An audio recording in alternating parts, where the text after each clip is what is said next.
Welcome to Oncology Today, investigator perspectives on the treatment of endometrial cancer. This is medical oncologist Dr. Neil Love. I met with Dr. Flora Backus from the James Cancer Hospital and Solove Research Institute in Columbus, Ohio, to discuss current management of endometrial cancer. To begin, I asked Dr. Backus to provide an overview of the treatment landscape of endometrial cancer. So I think there's a lot going on in endometrial cancer, in all of gynecologic cancer, but specifically in endometrial cancer, we really just talked about low grade, high grade about 10 years ago, and that's where it stopped. Then we started having those molecular subsets that the TCGA, the Cancer Genome Atlas, helped us discover. And then we figured out that those groups also have different responses to the different treatments. And with that, we have more and more different mutations that we have discovered in it. And as we go further, those mutations, we're now seeing that there's therapeutic options for those mutations. So the landscape is just getting so much more complicated.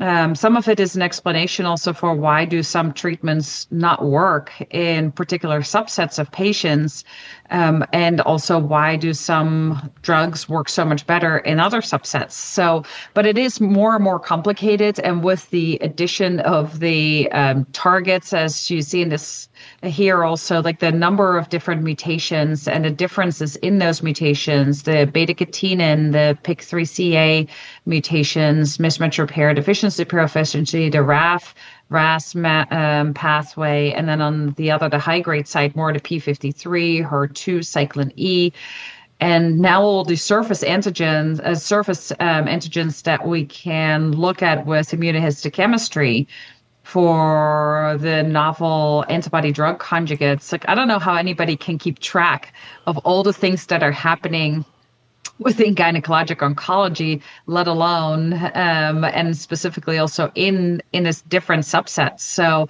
it's getting more and more complicated, and we're not just carboplatin paclitaxel anymore. And I think it's getting more complicated for any medical oncologist that doesn't treat this all the time to keep track of this. I have no idea. I have deepest respect for anybody who still practices the full scope of oncology, but it's getting, I have to imagine, even for as a gynecologic oncologist, it's getting harder and harder, and I do this every day.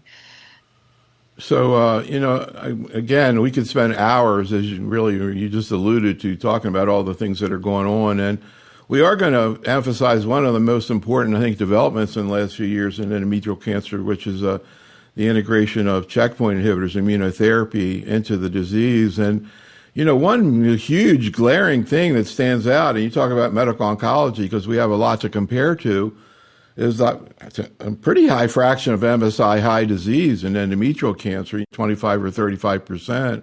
That seems a lot higher than colorectal cancer, where we talk about this all the time and it's studied all the time.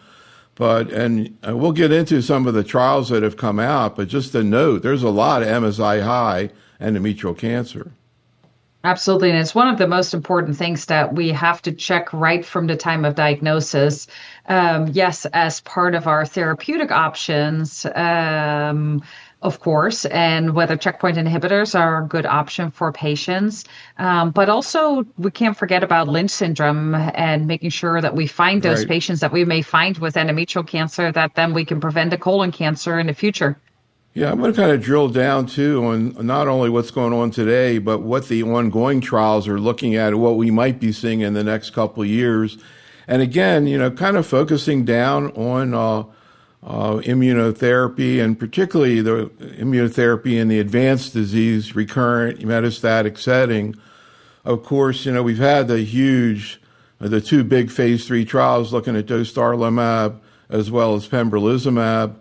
Up front, combined with chemotherapy. Previously, I think a lot of people were getting it IO second line with lenvatinib pembro, but dramatically we had the NRG study and the Ruby study, and so IOs came in right away. But when the data was presented, it was kind of presented together with the MSI high together and the MS stable, and I'm not sure that even now that the data's been out there for a while, people really have a firm grasp of, let's say, how you think through your algorithm in making decisions in the first line metastatic setting. Again, both MSI high and MS stable, very different situations. So can you kind of summarize from your take, what the key points were? And we saw some updates also at SGO and at ASCO and longer term follow-up from these two critical studies. But sort of where you've landed and where you see your colleagues in, clinical investigator oncology or gynecologic oncology landing in terms of how you, for practically purposes outside of trial, think through first-line therapy of metastatic disease in the MS stable and the MSI patient. Yeah. I think it's going to be interesting because we were all very surprised, of course, when that data came out now over 3 years ago. We were, at that point, we knew how well the checkpoint inhibitors worked in mismatch repair deficient endometrial cancer and how poorly it worked in the proficient population. So then when that data came out, when we combined it with chemotherapy and then continued with the immunotherapy maintenance in both those trials, that there was a benefit, not just in the mismatch repair deficient population, but also in the mismatch repair proficient population. It wasn't as strong. It wasn't a hazard ratio of 0.3, but it was somewhere between 0.5 and 0.7, which is still very respectable, a 30 to 50% reduction in the risk of recurrence or death. Obviously, any patient would want to take that. So that kind of swung that pendulum, I think, for most providers in treating endometrial cancer, that we started adding in that first-line metastatic space or first-line recurrence to chemotherapy with immunotherapy, followed by maintenance therapy. So that's kind of where it went. And as you pointed out, like we were treating many patients with lenvatinib pembrolizumab at the time of their first recurrence, after they had already chemotherapy or not, or chemotherapy typically. And I think that has gotten less because we're using more upfront endometrial cancer. But if we're thinking about what we're seeing now, I have a feeling, and this is my personal feeling, that the pendulum may swing again. Mismatch repair deficient, the benefit is so strong, and I think we're starting to think about, now that we see these long-term follow-up data, that we may be curing patients here. But for in the mismatch repair proficient population, where that hazard ratio is good and we see good improvements, but there may be other agents out there, and if we're not curing patients necessarily in that population, we may start using other agent like an XPO1 inhibitor, and we'll have to see what the export trial is going to show. But I get a sense that I predict maybe that pendulum is going to switch, and they're just not IO for everybody anymore, where we're kind of right now. Yeah, I want to kind of follow up with some specific questions, but just to make a comment, though, on your selinexor thought, I don't know if you know when the phase 3 trial, I guess that's in P53 wild type, is going to report, but I don't know if you know, I didn't realize until we actually got to ASCO, there was a big selinexor myelofibrosis phase 3 study. Mm-hmm. All of a sudden, it's going to maybe be first-line therapy in some patients. So it was out there in myeloma before. But getting back to immunotherapy, so let's start out with MSI high, because again, you get into colon cancer, it's like two different diseases. They're different trials, et cetera, but you guys kind of like talk about them together. But anyhow, let's talk about MSI. So first question is, how do you feel about the chemo plus IO and MSI high? You have an 85, 90-year-old patient or somebody with a lot of comorbidities. Will you offer single-agent immunotherapy? Any thoughts about that?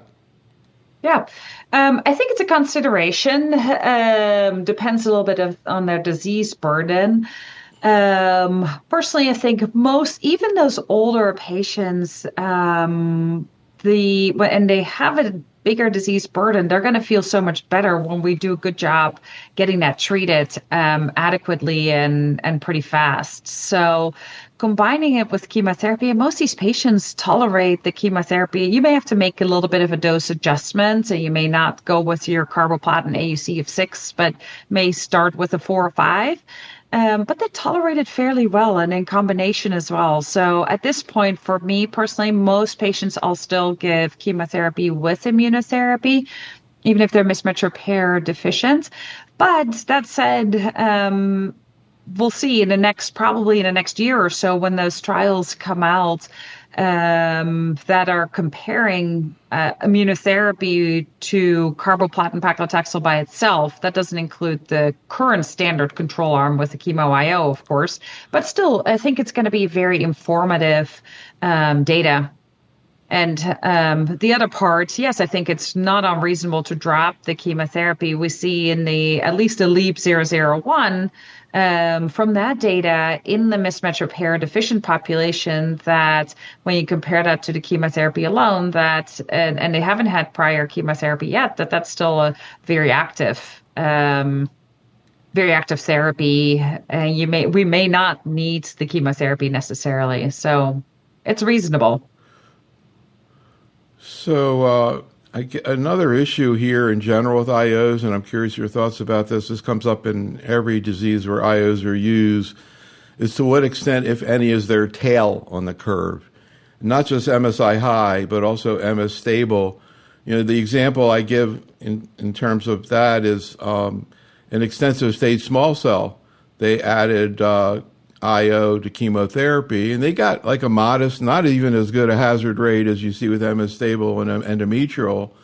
But after a while, they started reporting a 12 or 15% 5-year survival, which they had never seen before. And even though it wasn't like 50%, it was there for the first time. And that really got my eyes tuned up, so to speak, for looking for that. So right now, I'm sure your patients ask you all the time, what's the chance I'm going to be around in 5 years and, maybe not even possibly cured?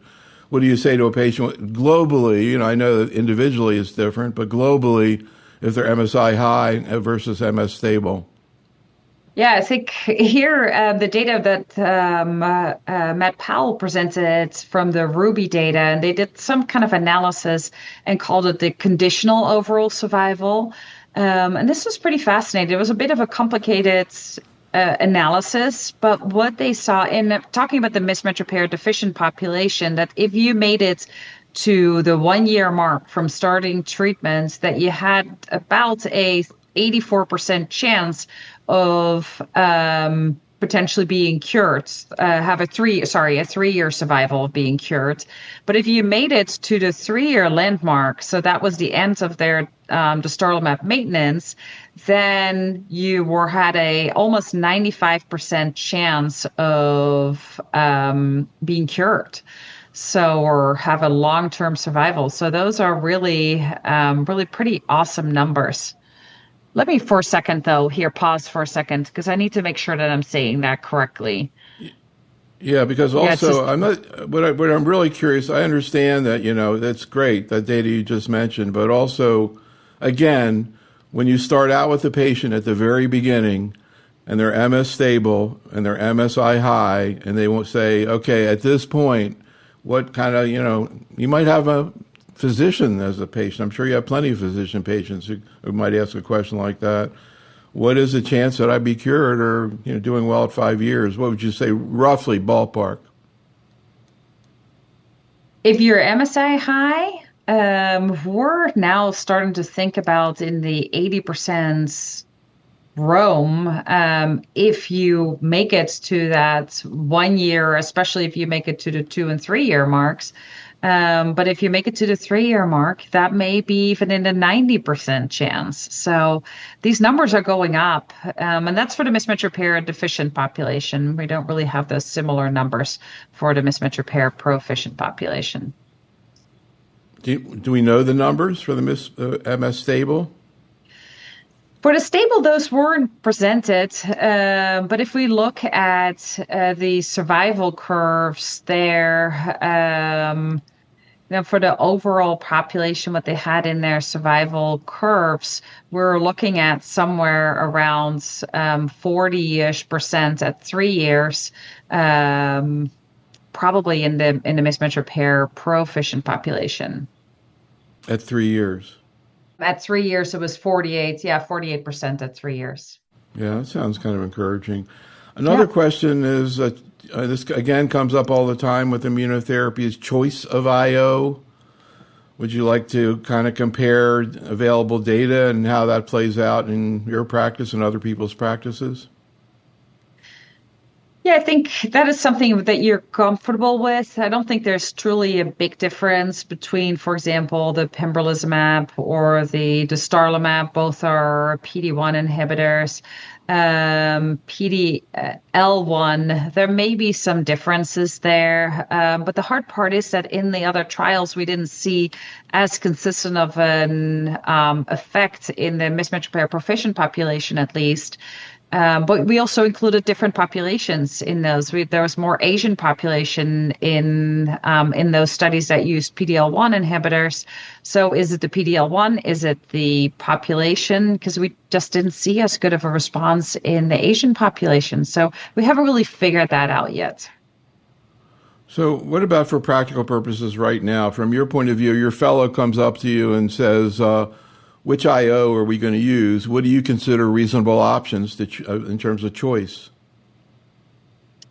For me, I kind of stick with the pembrolizumab and dostarlimab. Those we have the most data for. We have the approvals for. Durvalumab is certainly an option too. Just don't use that as often. Maybe if we ever think about like adding a PARP inhibitor to it, would consider that. But I think those are our two main ones, those two PD-1 inhibitors. Yeah, I was going to ask you about PARP also, but first, I want to ask you about also anti-CTLA-4 plus IO. Again, in colorectal cancer, Ipi-Nivo is very commonly chosen first-line therapy. When people who can handle it, they have very good data there. What do we know about that combination or similar combinations? I see also there's a bispecific that somehow's PD-1, and I don't know how far that's gotten, but what about that strategy in endometrial cancer? I think that's still under investigation. We have, for some of the combination data, is suggestive that it will be a good response. Do people need it is probably the bigger question. Energy GY025 is currently studying that, and that enrolls the mismatch repair deficient population. And so patients are randomized, and they can have that with prior chemo or without prior chemo also. So I think we're going to get the answers there. I'm not convinced that we need to use that in a mismatch repair deficient population at this time, but I certainly could be wrong about that. We see such good responses with just a single agent, and we certainly see more toxicity when we start combining it, that it wouldn't be frontline. But would I consider it for a patient that maybe has a recurrence, say they had a good response to chemo IO in the front line and a few years later they have another recurrence? Certainly that would be something that I would consider using it in a combination in that time. So another sort of common theme that comes up with immunotherapy are relative and absolute contraindications to using immunotherapy. And two kind of factors that people cite a lot are prior autoimmune disease, as well as prior transplant, solid or otherwise. In this situation with metastatic disease, again, maybe you're more conservative in the MS stable patient than MSI patient, but how do you think through some of these relative or absolute contraindications? Will you, for example, not use an IO first line, but use it second line? Like, how do you approach it? Yeah, I think those are two different categories. I certainly, they make me pause for a second and touch base with their transplant physician or their rheumatologist, certainly before they start. It very much depends on how bad their disease is, how many other immunosuppressive drugs they need. If they're just on sten prednisone, for example, I think those are patients that are well maintained. But if they need multiple disease modifying agents and the immunosuppressive agents, then that becomes a different story. For transplant, I personally still get a bit nervous. That's a big deal if something goes wrong in a transplant room. For rheumatologic disease, the threshold is probably a little bit lower, especially in the event of metastatic disease, because we know that if you stop your IO and you use steroids to suppress them again, you can get disease control. But Transplant makes me nervous, where I can really do some serious damage that I can't reverse easily. So, not without a really good reason if I really don't have any other options. And it is being studied. So hopefully we'll find out more too. But yeah.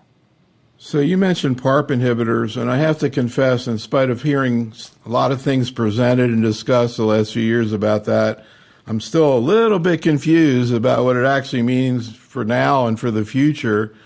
So maybe you can just sort of summarize from your point of view what some of the key data points have been, or trials looking at this issue, and where we are today. Are there situations right now where outside of a trial, you or any of your colleagues are integrating PARP inhibitors? I do see that occasionally in clinical practice. And I guess the big question I hear from docs is, what about biomarkers? You have BRCA patients in there. Do you have HRP patients, et cetera?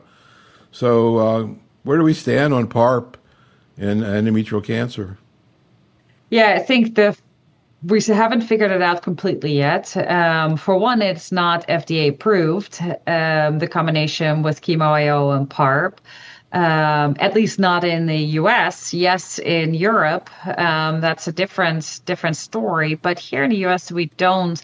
Certainly, we're not using it in a mismatch repair deficient population. Those really don't need it. The DUO-E study has shown that pretty clearly that there's not much additive benefit if you add a PARP on top of immunotherapy already in a mismatch repair proficient population now.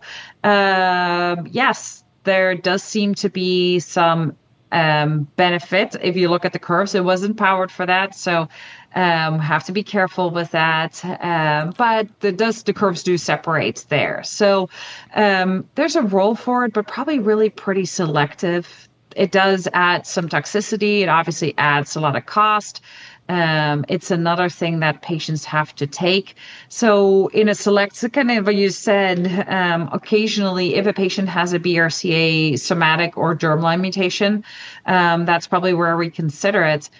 But in terms of biomarkers, we haven't figured out what does that mean, homologous recombination deficient or issues with the homologous recombination repair system. We don't have a good biomarker. We saw a benefit across both the groups in the DUO-E study. And then I think on top of all of that, when we looked at the DUO-E and then we saw some of the Ruby Part 2 data come up, that was presented at ESGO earlier this year.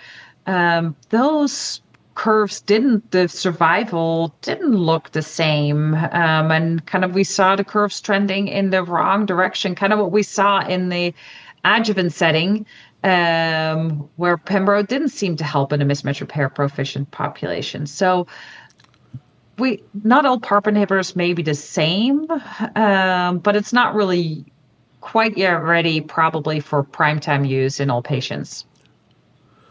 So are there any phase 2 data on single agent PARP inhibitors in patients with BRCA, somatic or germline endometrial cancer? Phase 2 data as a single agent, no. We have some maintenance data that was presented last year and recently published using a PARP inhibitor single agent in the maintenance setting. Now, in that study, that was a pretty mixed group of adjuvant, metastatic, different populations included, but nothing that's been figured out. What is the true biomarker and when should we really be using this?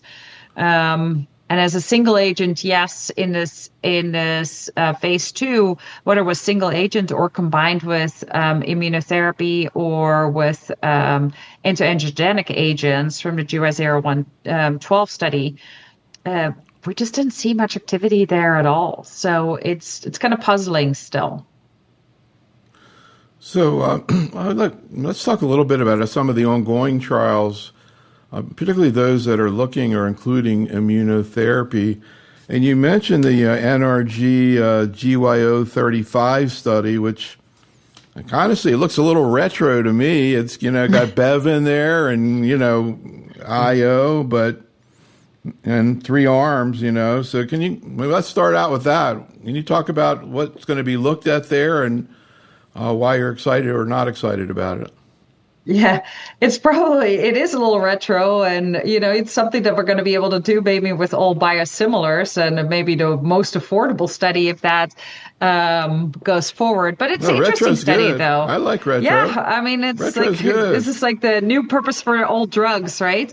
Or all gonna be older drugs, but no, but it's an interesting study. It's chemotherapy with IO for those who don't know, chemotherapy with pembrolizumab versus chemotherapy with bevacizumab versus chemotherapy with pembro and bev in the mismatch repair proficient P53 mutated. So it's a very selective cohort, kind of going on some of the data that we saw in a subset analysis from the Ruby trial, where patients in the mismatch repair proficient P53 mutated population had a significant benefit also from the addition of dostarlimab. So it's interesting to see that combination. You mentioned a bispecific that's coming out. Also, that combines an IO agent with an anti-angiogenic agent, but then obviously as a bispecific. So there's activity there, and there's some biologic rationale to combine those. And I think time will tell if that's how the pendulum is going to switch again in this population.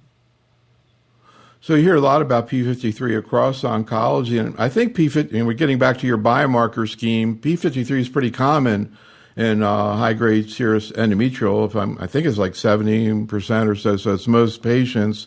What's the rationale? Is there there's some thought that maybe Bev or you were talking about, I think it was ivosidenib, which is a big thing in lung, Bev or VEGF agents, that looks better in P53 mutant? It does. I really noticed from from a subset analysis, again, of the GG86P study that showed that if you had a P53 mutation, that you would benefit from bevacizumab. So we do have to confirm this in a larger study that is kind of pre-planned here. But we have those patients that have in this metastatic disease behave like ovarian cancer, can have a lot of ascites. We know that Bev can help with also controlling the ascites. So it makes sense to combine these agents and overall well tolerated. And we know, of course, from lenvatinib pembrolizumab already as well.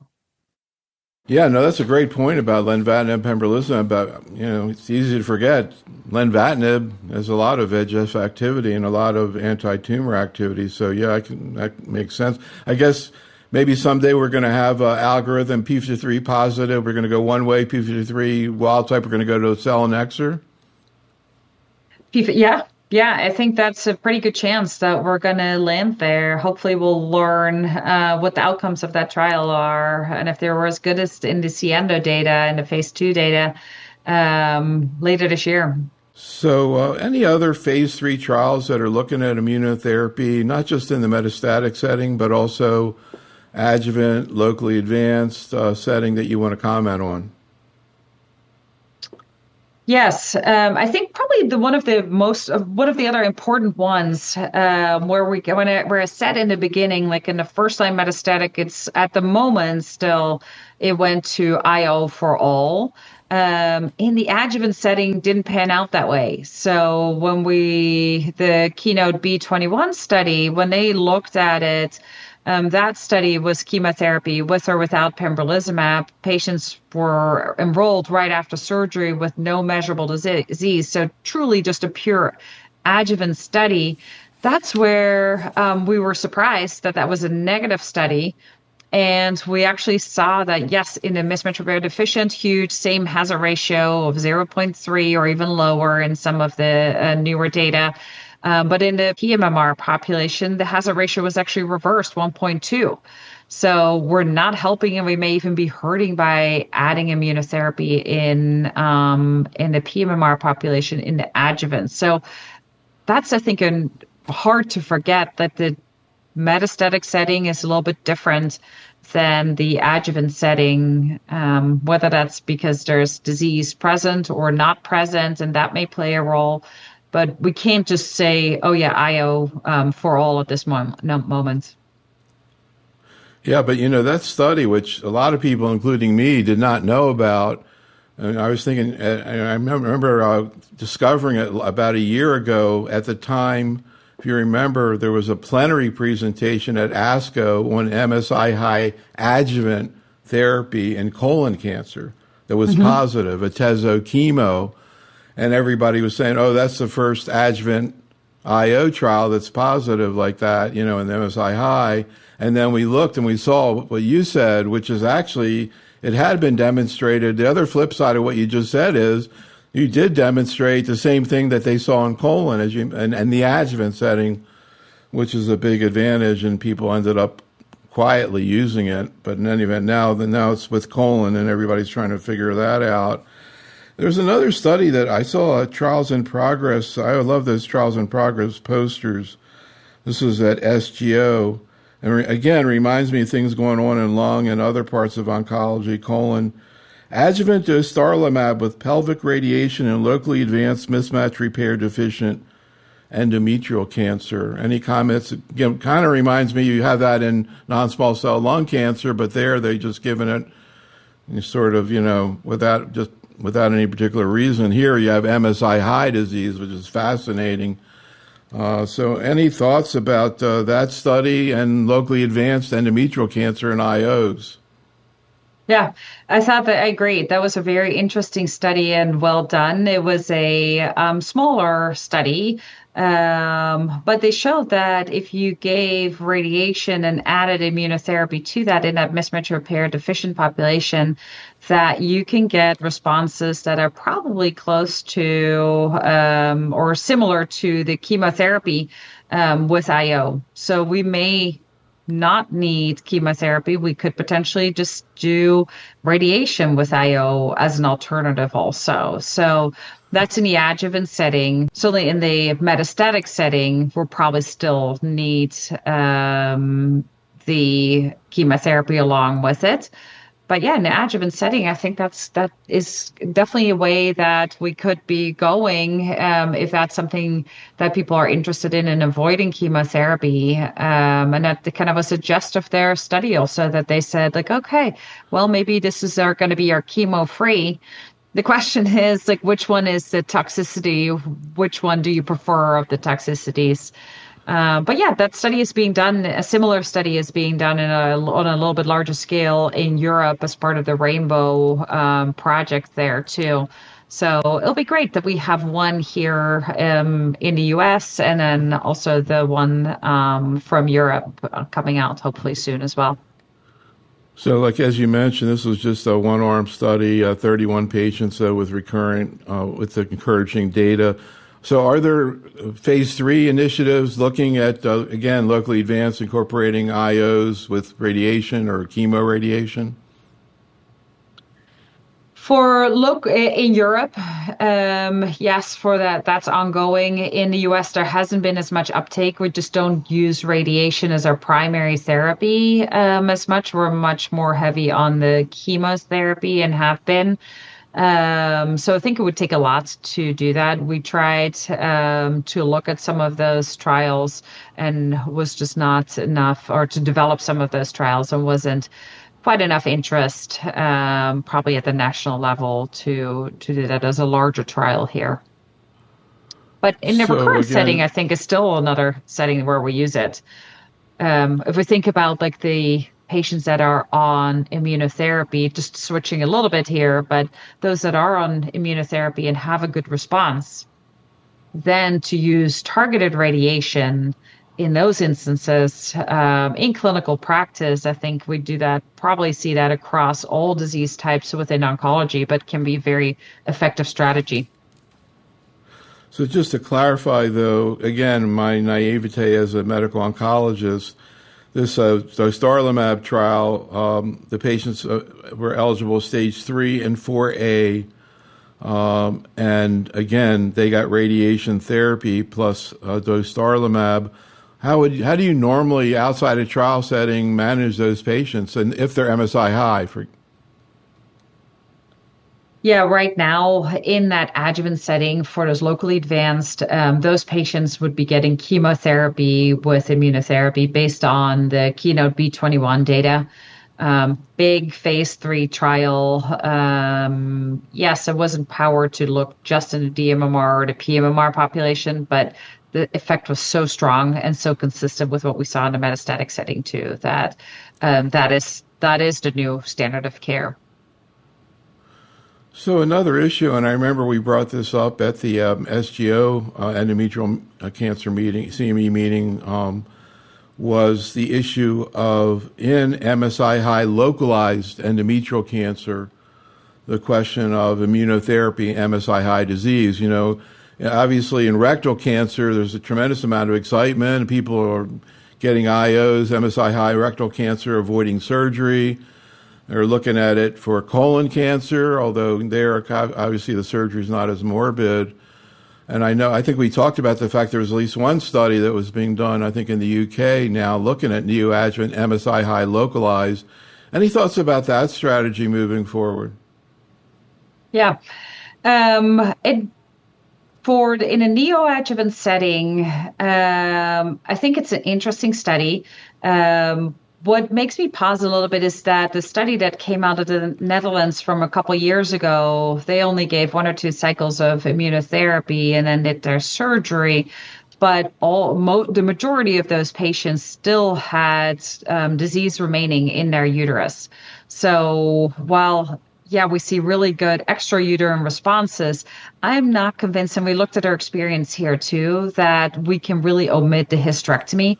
There's something different about the uterus as a more protective environment, that we may even see a complete response in the omentum and the rest of the peritoneal cavity and lung and liver and whatever else they had disease in. But in the uterus, there's oftentimes still disease present. So I don't think we can say yet that this is the same, we're going to see the same responses as they did in colon cancer. So I'm still a big proponent of a hysterectomy, even in those situations, hard to forego those. But time will tell. But I don't think we're going to see that same magnitude of response yet. So again, sort of medical oncology or oncologist type question. I don't know if I represent an average oncologist or not, but I also am not exactly clear. I mean, I've always been fascinated by the use of surgery and surgical debulking in ovarian cancer. I remember when I was in medical school hearing about that. I was like, wow, that's different. But I'm not so clear about exactly what the role of debulking surgery or even surgery in with patients with metastatic disease in endometrial cancer. Yeah, we don't have those same studies that we see in ovarian cancer.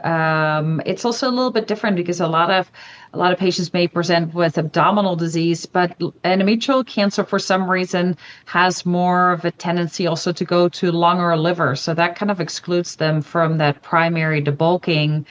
And now I would have to say kind of the current trends for endometrial cancer with the chemo and IO option, both for the DMMR and the PMMR population, is probably that we're giving more neoadjuvant and debulking them later. It's not the same, and we're starting to do more. I see this in our practice here. Instead of going to surgery after 3 cycles, if we wait till after 6 cycles, they have a complete response. And now we may be able to do, or oftentimes are able to do, a minimally invasive hysterectomy. And we take the omentum out, and that's all they need. And the rest of the disease is gone, and then they can go on maintenance. So that paradigm is definitely shifting a bit. It tells us a lot about biology, of course, of disease too, both for how they present, but also how they respond to their treatments and if they become surgical candidates that way. Another much discussed issue in oncology in general, but particularly people with checkpoint inhibitors, is oligometastatic disease or oligometastatic progression. How often do you see that in endometrial cancer? What kind of sites do you see? What kind of local therapies are used, from surgery, radiation, cryo, et cetera? And if a patient, let's say, is doing really well in IO, and they pop up with an oligomet, would you keep IO or systemic therapy going? Any thoughts about oligometastatic endometrial cancer? Yeah, I think that's a fascinating topic. Absolutely. I think this is kind of where I mentioned earlier also about this is where we use radiation oftentimes. If there is specifically, if there's a lymph node, and sometimes these are isolated lymph node areas, if it's resectable, the preference would be, and it popped up while they're on, say, single agent or maintenance IO. If it's resectable, I think that is definitely something that we would consider. If it's not, then treating that, and they have a good control everywhere else in their disease, of their disease sites, then treating that specific spot with radiation can be very effective, and whether that's in the lung, even in the liver. I've certainly have treated some patients that had a great response everywhere, but had a response in the liver, but had some residual there after they completed their chemotherapy, and we treated those with just focused radiation, and they continue to do well. So very important to talk to the radiation oncology colleagues what they can do, and they can do so much more than even just a few years ago. How often do you see localized disease or localized recurrence as a palliative issue when people have, advanced disease, metastatic disease? Is it usually the metastatic disease that's causing the issue, or how often do you see localized problems to get out of control? We see it I would say there's kind of two different groups. We see that disease sometimes exploding in like a dedifferentiated endometrial cancer. They come sometimes up with they have nothing, and then all of a sudden they have a big pelvic out of control mass. May have disease somewhere else too, but that's kind of one presentation. The other presentation is more your low-grade endometrial cancer, or could be a serous, but the low-grade endometrial cancer that has then a vaginal recurrence that's typically fairly small still, and can be salvaged and treated with curative intent with oftentimes with external beam radiation and brachytherapy. Those dedifferentiated, and especially when those happen on chemotherapy, and that's usually what we see, are very, very challenging.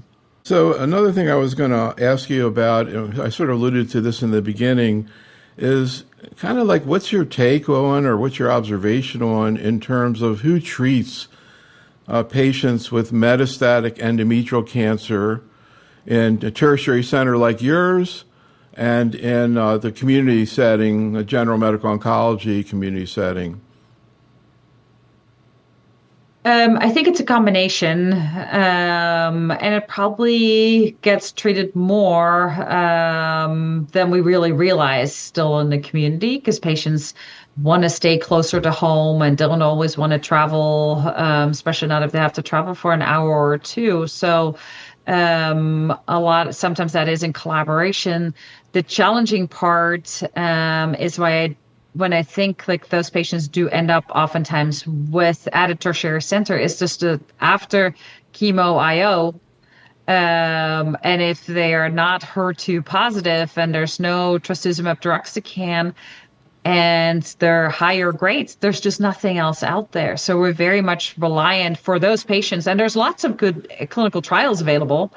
But those are oftentimes not at the community sites because there's not enough patients to enroll and in that category. So I think those patients, I hope, I should say, that those end up making their way over to a place where they can take a look at clinical trial options. I would much rather see that than the single agent doxorubicin or gemcitabine or things like that being used, because 10-15% response rates is not very exciting. I mean, particularly with all the exciting agents, the bispecifics, new targets, et cetera. Incidentally, you see FR alpha with endometrial cancer? Yeah, there's some studies now. Does it respond to ADCs? It does. Just Really? as like, yeah, I mean, the response rate for HER2 3+ from the Destiny Pan tumor study was, depending on what you look at, the FDA approvals or the actual study came out, so somewhere between 50 and 80% in the HER2 3+ population, and it drops off a little bit. But we now there's another agent in development targeting HER2. Trastuzumab Pemirtecan, and then we have the data on with folate receptor alpha from the Rhina-S study. B7H4 is a very promising target in endometrial cancer also that we saw one at ASCO, one at SGO presented. So a lot of exciting agents there in the ADC, and they all have topo 1 payload. But yes, they are definitely, those are good options for patients. And we see now response rates somewhere between 30 and even as high as 67%. So it's exciting times, even also for endometrial cancer. Well, also TROP2 ADCs. I know I saw Yeah, forgot about this. SAC-TMT, Yeah. well, we already have sacituzumab. I don't know whether Dato-DXd but is looked at, but yeah, so that would be another target. But again, just if you had a patient who kind of ran out of options, metastatic endometrial cancer was FR strongly alpha positive, would you give mirvetuximab?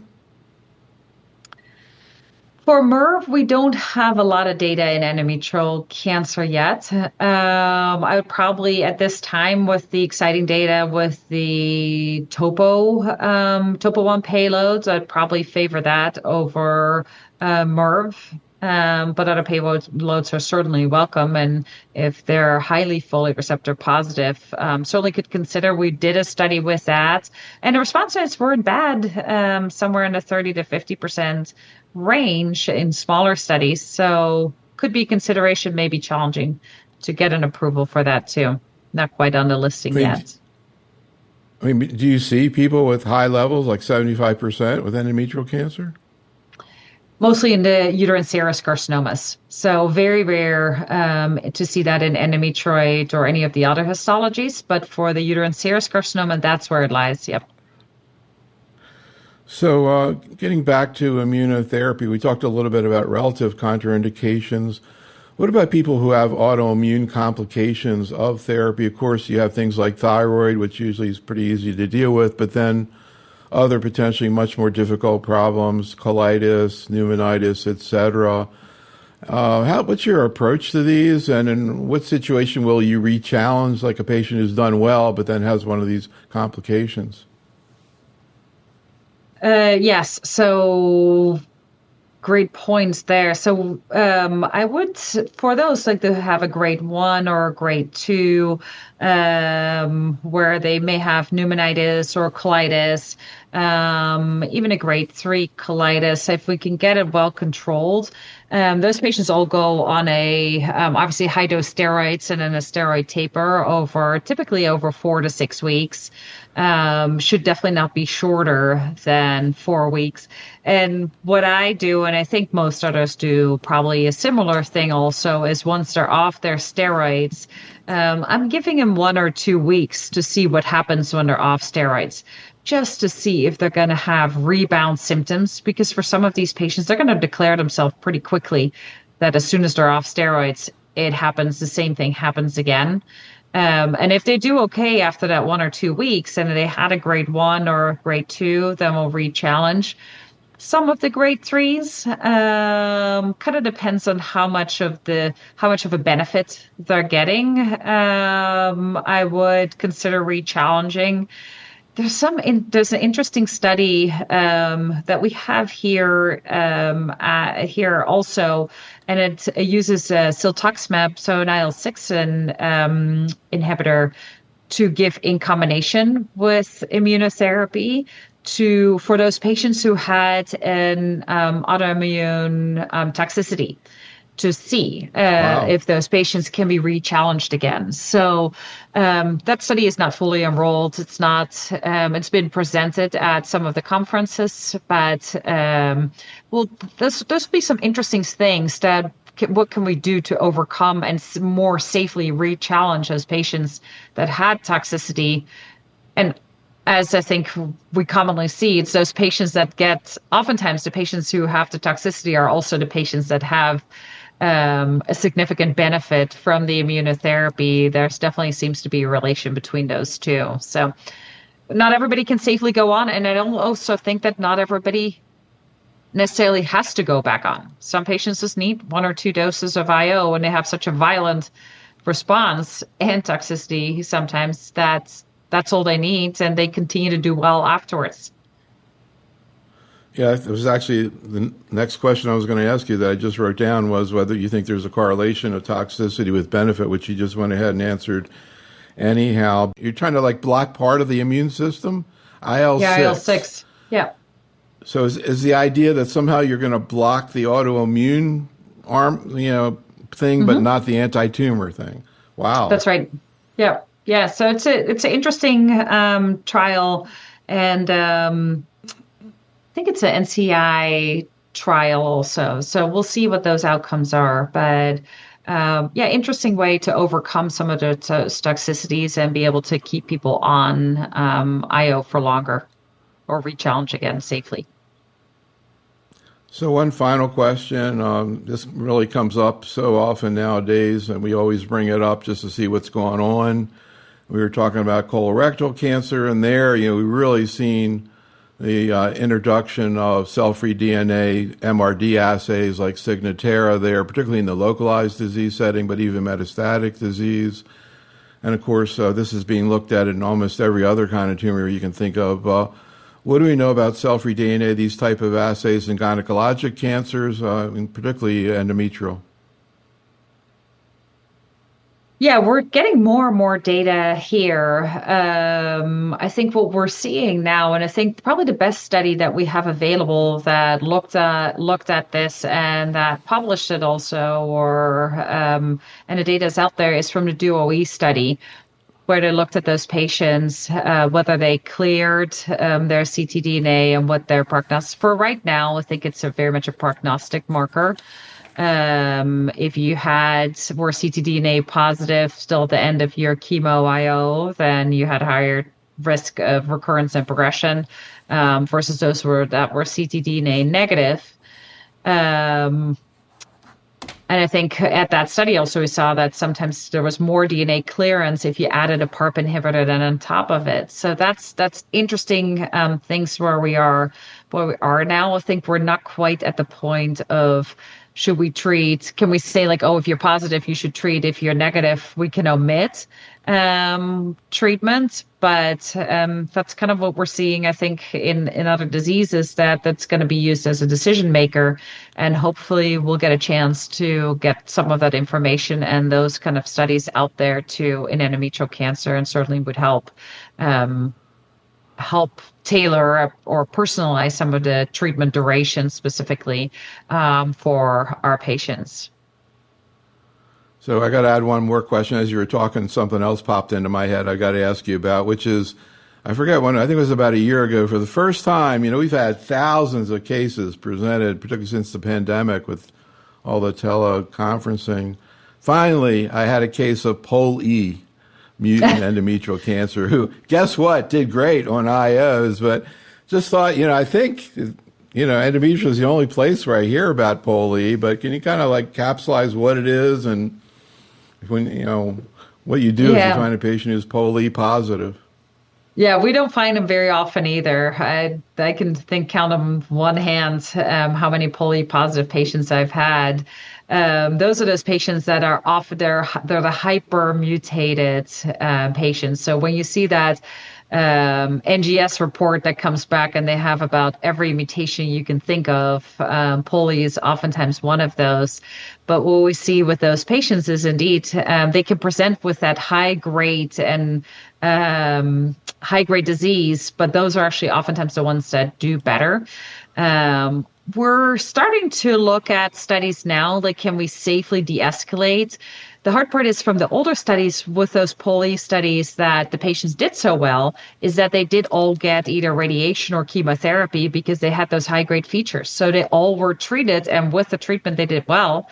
So the biggest question now is, did they need the treatment? And we're starting to do some de-escalation studies in the early stage. In Europe, they're a little bit farther ahead and maybe a little bit more brave than we are to look at some observation also in the more advanced stages. But yes, so I think we're going to find out more what they need. But right now, at least for those patients that are diagnosed in, say, a stage 3, those patients still should be getting treatment until we have more of that data that we can safely omit that at this point. Maybe those are the people who maybe do cell-free DNA on someday. I don't know. But what do you see in TMB levels in these patients? Those are oftentimes high for those patients. Yeah. But not always. It's an Really? interesting mix. It is an interesting mix, but most of those are going to be pretty high TMB. This concludes our program. Conflict of interest statements for the faculty can be found in the program notes. And throughout this program, the use of agents and treatments that are not approved may have been discussed. So please check out the package inserts for more. Special thanks to Dr. Bacchus, and thank you for tuning in. This is Dr. Neil Love for Oncology Today.